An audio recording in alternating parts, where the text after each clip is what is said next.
Transformers के 2007 से 2018 तक टोटल 6 मूवी आ चुकी है और सातवीं transformers rise of the beast 9 जून को वर्ल्ड वाइड और इंडिया में 8 जून को रिलीज होने वाली है, जिसकी टिकट मैंने तो कब की बुक करवा ली है, बिल्कुल पिछली वाली मिडिल सीट। इस मूवी को देखने से पहले मैंने सोचा क्यों ना आपको ट्रांसफॉर्मर्स के ओरिजिन के बारे में बताया जाए कि आखिर इन सारे ट्रांसफॉर्मर्स के क्रिएटर कौन है। तो देखो, कॉमिक्स, एनिमेटेड सीरीज और मूवीज में इनके ओरिजिन को अलग अलग दिखाया और बताया गया है, पर आज हम बात करेंगे मूवीज और कॉमिक्स में बताए गए ओरिजिन के बारे में। इसलिए वीडियो को 2 पार्ट में डिवाइड कर रहा हूँ, जिसमें पहले पार्ट में मूवीज के ओरिजिन और सेकंड वाले पार्ट में कॉमिक्स के ओरिजिन के बारे में बात करेंगे। तो बिना देरी किए वीडियो को फटाफट से स्टार्ट करते हैं। तो 2014 में रिलीज हुई Transformers age of extinction movie में हमको बताया जाता है कि 65 मिलियन ईयर्स पहले क्रिएटर्स नामक लसन एलियन स्पीसीज ने सीड्स नामक डिवाइस के साथ हजारों प्लैनेट्स को साइबरफॉर्म करने के लिए पूरे स्पेस में शिप्स भेजे थे, जिनमें से कुछ शिप्स अर्थ पर भी आए ताकि वो यहाँ भी साइबरफॉर्म कर सके। और इस प्रोसेस को हमने एज ऑफ एक्सटिंक्शन मूवी के कुछ सीन्स में देखा है, जहां एलियन शिप्स एंशिएंट अर्थ पर डायनासोर से भरी घाटी के ऊपर मंडराते हैं और मंडराते हुए सीड्स को गिराते हैं, जो कि एक तरह का बॉम्ब होता है। तो उस सीड्स की वजह से बहुत बड़ा विस्फोट हुआ, जो उन सभी लाइफ फॉर्म को ट्रांसफॉर्म मेटल में कन्वर्ट कर देता है। ये वही मेटल है जिनसे सारे ट्रांसफॉर्मर्स बने हुए हैं, लेकिन उनको बहुत सारे रोबोट्स बनाने थे, इसलिए वो अर्थ पर लाइफ को डिस्ट्रॉय करना चाहते थे ताकि उनको ज्यादा से ज्यादा ट्रांसफॉर्म मेटल मिल सके। और साथ ही इस मूवी में हमें बताया गया है कि डायनासोर्स यूं ही हवा में गायब नहीं हुए थे, वो सिर्फ डायनाबोट्स में बदल गए थे। और फिर बाद में इन्हीं क्रिएटर्स ने अलग अलग प्लेनेट से ट्रांसफॉर्मियम मेटल को इकट्ठा करके सबसे पहले साइबरट्रॉन प्लेनेट को बनाया, फिर बाद में ऑटोबॉट, डिसेप्टिकॉन्स और बाकी सारे ट्रांसफॉर्मर्स को।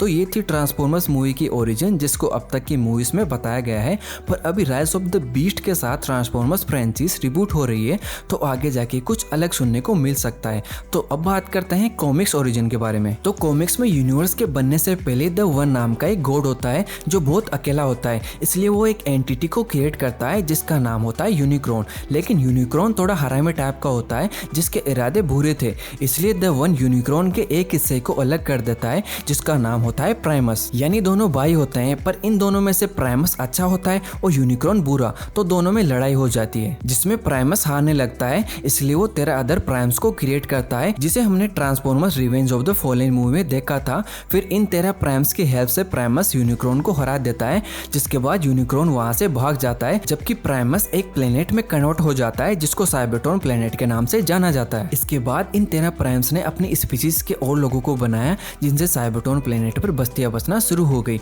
अब आगे और भी ज्यादा इंटरेस्टिंग बातें बताने वाला हूँ, जो ऑप्टिमस प्राइम के ओरिजिन के बारे में होगी। तो अगर यहाँ तक वीडियो पसंद आई हो तो वीडियो को लाइक और चैनल को सब्सक्राइब करना ना भूले। तो इन्हीं साइबरट्रॉन में से एक का नाम होता है ओरियन पैक्स, जो कि इयाकोन डाटाबेस में कलर का काम करता था।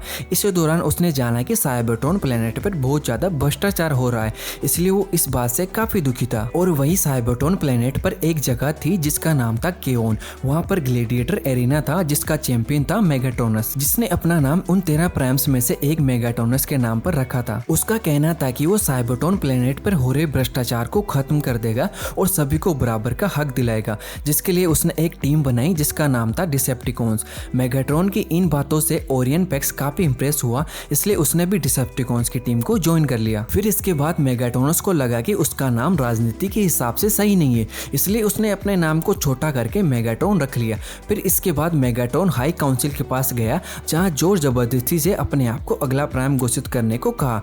इसी बीच ओरियन पैक्स ने कहा कि इंसाफ हिंसा के जरिए हासिल नहीं किया जा सकता, और इसके अलावा और भी बहुत सी अच्छी बातें कही, जिससे हाई काउंसिल काफी इंप्रेस हुई और उनको लगा कि यही अगला प्राइम बनने के लायक है। फिर इसके बाद मेगाट्रॉन को गुस्सा आ गया और अपनी डिसेप्टिकॉन्स आर्मी के साथ पूरे प्लेनेट पर जंग छेड़ दी, जिससे पूरा प्लेनेट तबाह हो गया। इसके बाद ओरियन पैक्स साइबरट्रॉन प्लेनेट के कोर को ठीक करने के लिए वहां पहुंचा, जहां प्राइमस ने ओरियन पैक्स को देखकर ही समझ लिया कि यही अगला प्राइम बनने का हकदार है, और उसे मैट्रिक्स ऑफ लीडरशिप दे दिया, जिससे वो बन गया ऑप्टिमस प्राइम। फिर इसके बाद ऑप्टिमस प्राइम ने ऑटोबॉट्स की टीम को ज्वाइन कर लिया। फिर इसके बाद साइबरट्रॉन प्लेनेट तबाह हो जाता है, जिससे सारे ऑटोबॉट्स और डिसेप्टिकॉन्स अर्थ पर आ जाते हैं, जिसके बाद के एडवेंचर्स हमने ट्रांसफॉर्मर्स की एनिमेटेड सीरीज और मूवीज में देखा है। तो ये थी ट्रांसफॉर्मर्स की कॉमिक ओरिजिन, जो कि मूवीज ओरिजिन से थोड़ी डिफरेंट है। जैसा कि आपको पता है, transformer rise of the beast movie में यूनिक्रॉन आ रहा है, जिसके बारे में मैंने आपको कॉमिक्स ओरिजिन में बताया था कि प्राइमस और यूनिक्रॉन दोनों भाई है वगैरह वगैरह। अगर आपको इसके बारे में और अच्छे से जानना है तो ऊपर किसी कोने में लिंक शो कर रही होगी, उस पर क्लिक करके जान सकते हो। तो आज की वीडियो को यहीं पर एंड करते हैं। मेरा नाम है लोकेश कुमार और वीडियो वीडियो अच्छी लगी तो लाइक